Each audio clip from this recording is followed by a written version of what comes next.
হাওড়ার আমতায় সাংবাদিক নিগ্রহের ঘটনায় আশ্বস্ত করলেন পুলিশ সুপার জয় ডিজিটাল মিডিয়ার। গতকাল রাতেই হাওড়ার আমতায় স্থানীয় মানুষজন বিদ্যুতের দাবিতে রাস্তা অবরোধ করেছিল। সেই সময় স্থানীয় এক সাংবাদিক ওখানে লাইভ করছিল। আমতা থানার এসআই ওই সাংবাদিককে অশ্রাব্য ভাষায় 4 অক্ষরের গালাগালি সঙ্গে মারধরও করেছিল এবং পরে তাকে থানায়ও নিয়ে গেছিল, পরে রাতে ছেড়ে দিয়েছিল।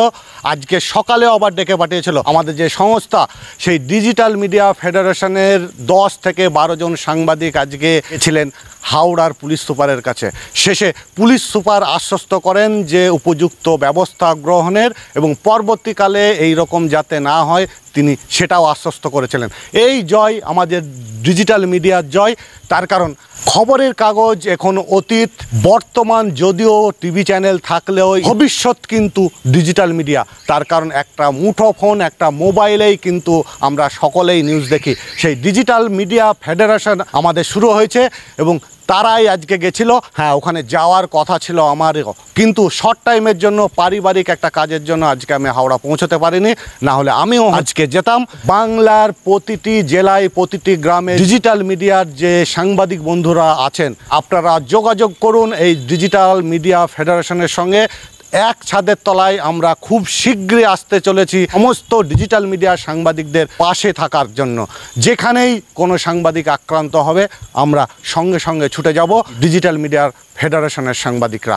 আজকে যখন এসপির কাছে 10-12 জনের প্রতিনিধি যায়, তারপরে আমাদেরই সহকর্মী দীপক ব্যাপারী এসে কি বললেন আসুন আমরা শুনি। বিভিন্ন সময় দেখেছি যে বিভিন্ন কভারেজ করতে গিয়ে, গ্রাউন্ড রিপোর্ট করতে গিয়ে মানে সাধারণ আন্দোলনকারীদের সাথে পুলিশ আমাদেরকেও তুলে নিয়ে চলে যায়।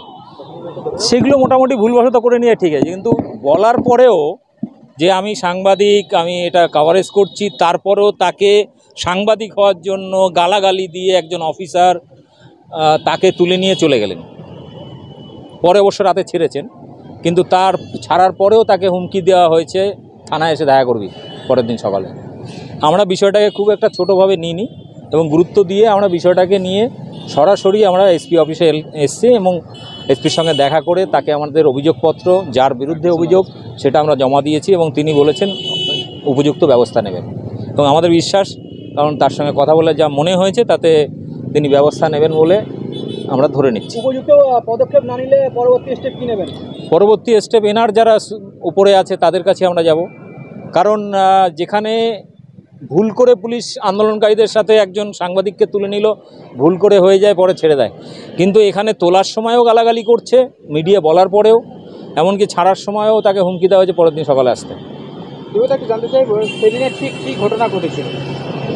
সেটা কি হবে, সেখানে রাত্রেবেলায় লোডশেডিং নিয়ে এলাকার মানুষ রাস্তা অবরোধ করেছিলেন, সেটাই লাইভ কভারেজ করেছিল। ঠিক তখনই পুলিশ গাড়ি আসে এবং রীতিমতো যাকে পারছে তাকে তুলে নিয়ে চলে যায়। এবং এটা আমতা থানা।